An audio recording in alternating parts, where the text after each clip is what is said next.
and welcome again to Sound Sessions. Today we'll be taking a look at the progressive rock sounds of Feet First. That's all coming up next on Sound Sessions.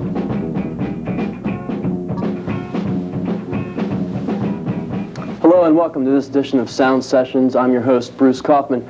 You know, ever since the dawning of rock and roll, musical styles have come and gone, but rock and roll still lives on today, and the roots of rock and roll have carried our generation into an age of new musical dimensions known today as the rock of the 80s. Today on Sound Sessions, we have with us a band venturing into the 80s with a popular sound of progressive rock. The band's name is Feet First, a band comprised of JMU students, only one of which is in the music department at James Madison. I'd like to welcome Mike Koepenick and Joe Hogan on the show with me this afternoon. Welcome. Hey, Bruce. How you doing? Now, you both are from the Washington, D.C. area, and that area of the United States seems to have a lot of influence and force in music, not only rock and roll. Do you feel that that has had a force or made you more able to play rock music? I think so. All four of us in the band are from suburban areas outside of pretty large, three of us outside of D.C. itself, and we get a lot wider exposure to different types of music there and a lot bigger selection of rock, so we've picked out what kind we like and had a pretty big influence on it. Joe, have you always wanted to play rock music, or have you, in your earlier days, did you ever want to play anything else, like maybe jazz or some classical music? No, I like and I listen to a wide variety of different kinds of music, like anything from country and a little bit of classical, but mostly rock has been, ever since I was a kid, I loved rock and I like to sing a lot, and I always had a kind of dream about being in a band and thought it would be a lot of fun, so I decided to go for it. And Mike, you play the guitar. How long have you been playing the guitar, and why did you pick the guitar instead of maybe a saxophone or a keyboard or something like that? Well, ever since I was young, other instruments never really did it. The guitar was always right there, really prominent, because I was always really heavily influenced by just rock and roll, and the guitar was there. Guitar was the instrument, it seemed to me. And I started when I was young, and about 10 years old, and took a few lessons, and then gradually progressed from there. When you pick up a guitar for the first time, did you say, I don't know, 6 strings, I'm going to go call someone and teach me how to play? Or did you hear something on the radio, say, I think I can play that? And did you go that way, or did you just go straight for the lessons right off the bat? Well, I tried playing, and it was kind of tough at first, because it's a complicated instrument to begin with, but I took a few lessons, I got the basics, then the lessons really didn't satisfy me, so I decided to go, and I did my own stuff. I just played what I wanted to play.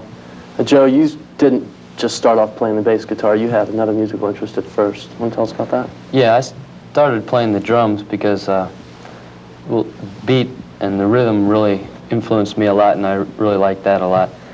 And the drums and bass are sort of related that way, but I started taking drum lessons from a man in the National Symphony Orchestra, and he was into a lot of the technical aspects and really perfect way of holding the sticks and stuff, and that really wasn't my way of doing it. I really liked just doing it my own, getting into the beat and stuff. So I quit the lessons and really never invested in a drum set. I used to always practice pads and other people's sets, so I just quit the drums and didn't decide to play the bass until after we decided to start a band. Feet First, the start of Feet First, was on a hot summer afternoon on a ladder painting a house? Yeah, that's basically true. We were out painting a house, his house. And I've always wanted, I'd been in a couple bands, and I wanted to start one at Madison. We both knew we were going. So I just said, hey, you're really interested in music, and we had a lot of taste in common. And we thought we could work together pretty well. So I figured I'll teach him how to play bass. It'd be great. Now, you played in some rock bands in high school, but you didn't play together in high school, right? No. We didn't go to the same high school. We met just a few months before I asked him to help me paint the house. And that's when we decided to really go for it, start a band. I would think it would be easier being in college to rent equipment because you're older, you have summer jobs and stuff. When in high school, you're kind of fresh off the start and you have a guitar maybe for a Christmas present. I think that would be a lot harder. It's definitely tough. I mean, one of the main problems with music today is because people don't have enough money to really get started. And you have a lot of fresh ideas and they never go anywhere because the music industry, everything's so expensive and so overpriced that you find that it gets very stagnant because only the people with the money that have the equipment really get a chance to get a good start. The first song that we're going to see you fellas perform today is a song called You Led Me On that I think, Mike, you wrote. Right. Can you tell us a little bit about that? Now, if I saw the title You Led Me On, I would think it would have something to do with a relationship between a man and a woman. Well, yeah, you got it. I'm that, yeah. It's, Thanks. the lyrical content is not that important for this song. I wanted a good, strong sound with a dance beat, and I figured, it was about a relationship with a girl, and didn't really turn out too well, but I had to get it out. Excuse me. And figured You Led Me On was the best way to put it together. You'll see when you hear the song. Here's Feet First with You Led Me On.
Influence in you and your career, we might say?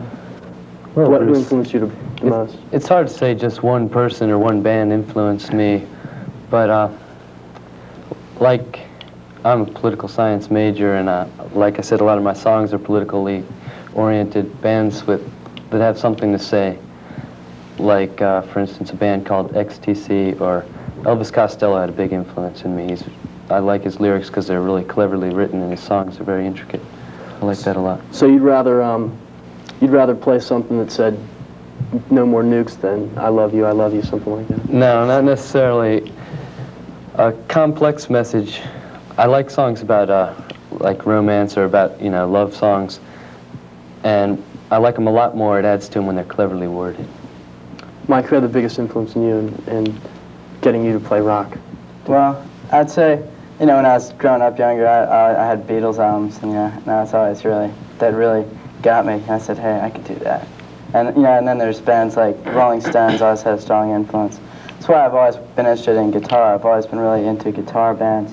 And yet then I'm also influenced by a lot of contemporary artists. U2, good example, and The Clash. And just bands with a good, strong sound and more contemporary instead of trying to stick back to old rhythm and blues. When you say contemporary, would you, any interest in maybe sliding a sax in for a set, or some additional keyboards, or maybe a third guitarist? Always up for new ideas. Yeah, I have no problem with anything like that, as long as, if that's the sound we're trying to achieve on that song, then we'll do it. But see, the overall sound of our band, it's 2 guitars, a bass, and drums, and there's a lot to do with that. And instead of bringing other musicians in, it can crowd your sound to an extent, because if you have a person that's in your band, you're going to have to do stuff that they can play like every song, or else it really gets awkward. And I didn't want to be held down to that, although I'd like to add instruments in later. Otherwise, I feel that it's good to get a good starting ground with the basics. You do a couple songs where you have a female lead singer. What brought that about? A desire for change, a little love in someone's heart, maybe, or Could be that Mike had a little fling with her.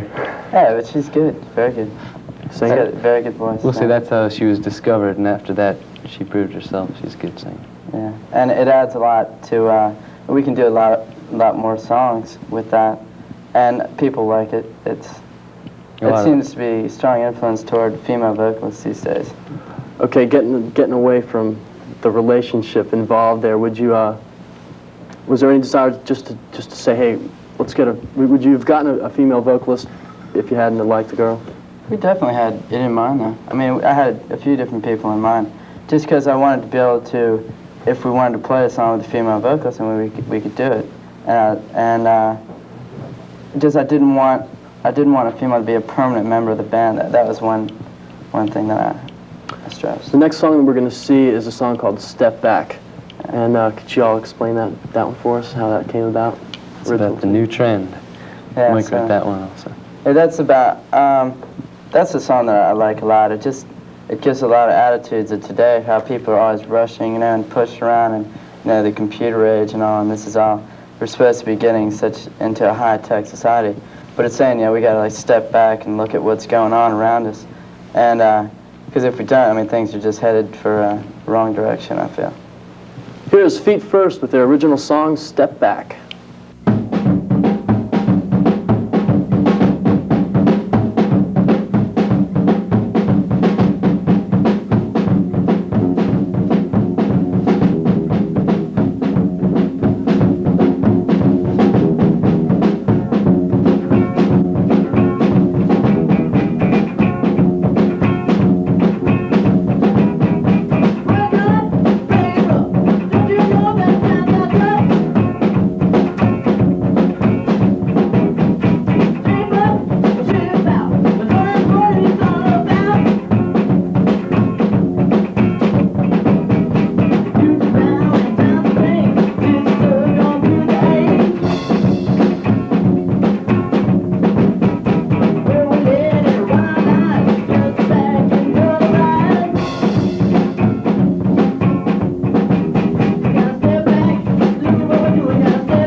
We're here with the band Feet First, and we haven't gotten a chance to talk to Feet First drummer Marc Charamonte or their guitarist Pete Jensen. We're going to ask him now how they first got involved with Feet First. Well, when I came to JMU and I heard word that they were looking for a drummer for the band, we talked about it. I came and visited them, talked about it, and I got my drums up here and we started playing. I just really got involved because I enjoy playing the drums a lot, and it's just unlike anything else I do, and it's a good break from all my other activities. So it's been a lot of enjoyment and a lot of fun. I want to keep it up, whether I whether I want to go professionally with drums or not. I just want to always be playing. Well, I met Michael through Joe last year here at JMU, and we decided we were going to put a band together, and we did. We went for it. We certainly did. Now that the semester's over here at JMU and everybody's going to be heading their own ways for this summer, what is everybody going to be doing this summer?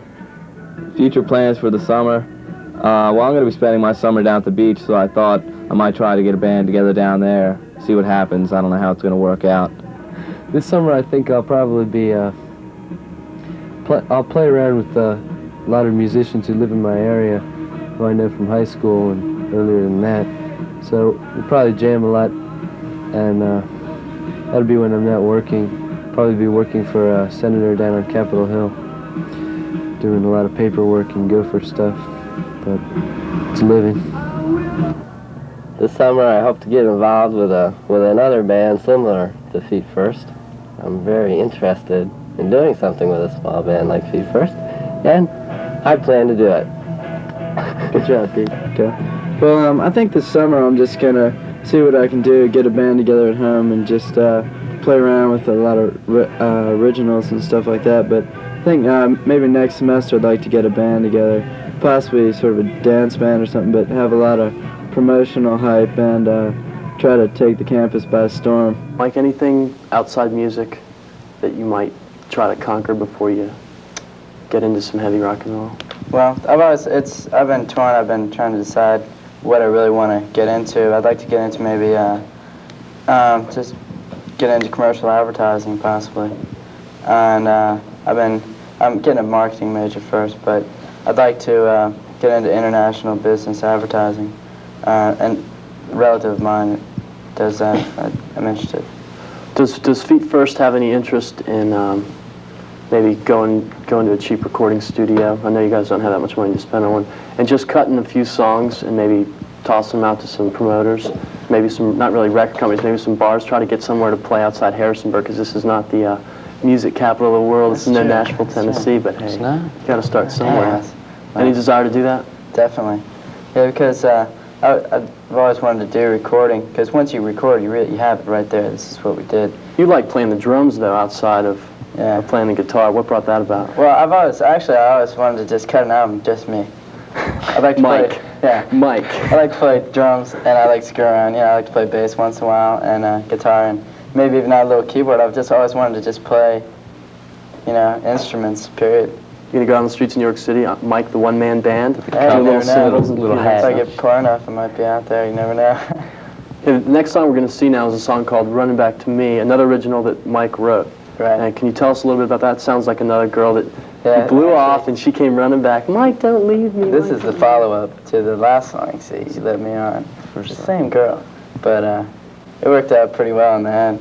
But I don't know, it's a fun song, and it has a good dance beat. And even my dad likes this one. Okay, here is Feet First with "Running Back to Me."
And that was Feet First with Running Back to Me. Getting right back into the music again, we have another original written by Mike Koepenick.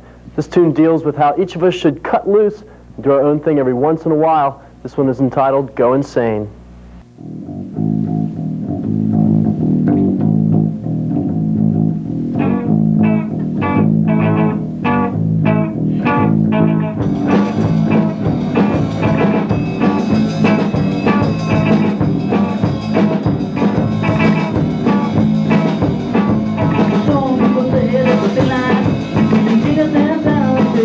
Sometimes I get so blind that my mind ain't looking so free.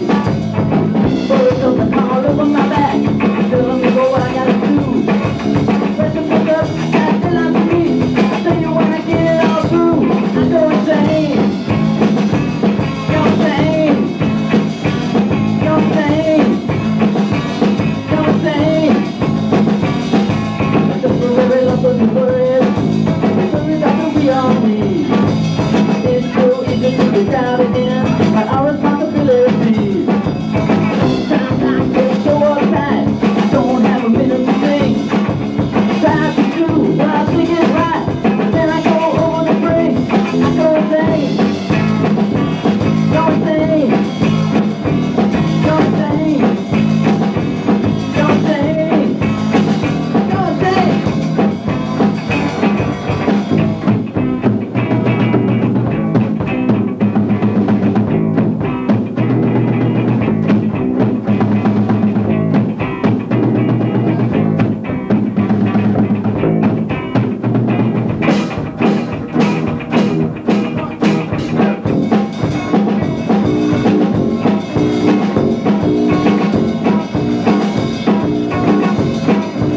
Some people say that it's in the time, but in that fantasy. Sometimes I get so blind, that my mind ain't completely free. There's something all over my back, telling me what I got to do. Press and pick up, I got it out of me. I tell you when I get it all through, I go insane. Go insane. Go insane. Go insane. Go insane, go insane, go insane, go insane, go insane, go insane, go insane. We're just about out of time here on Sound Sessions. I was wondering if any of you guys here in Feet First have any last words you'd like to say. Thank you. Thanks. Thanks. We'd like to thank a few people individually. Like the girls of Sigma Kappa sorority, they helped us out in their crowd shots. Yeah. And the brothers of Theta Chi for letting us practice here. Especially Phil. Yeah. I'd like to thank He's a great everyone who guy. made this possible, Yeah. including the sisters of Lambda Lambda Lambda. Yes, especially them. But also the extra super cult society of the unknown. Secret origin, yes, that's a good We one. can't really say who they are because we're not allowed to, but they helped us out, believe it. Plus, but we can't say what they inspiration. did either. That's top secret. Well, we can't say anyone else, can we? My roommates. Well, No, they're secret too, aren't they? Oh, I Classified forgot. roommates? Yeah. but we had a few other people helping us. Well, we can't really talk about Thanks, them. 'cause- everybody. Thank Especially you. Phil Werz, the awesome Thanks. director. Well, I'd like to thank Feet First for being with us today on Sound Sessions. Stay tuned next week for the next edition of Sound Sessions. For Bruce Kaufman, I'm Phil Werz saying aloha, everybody.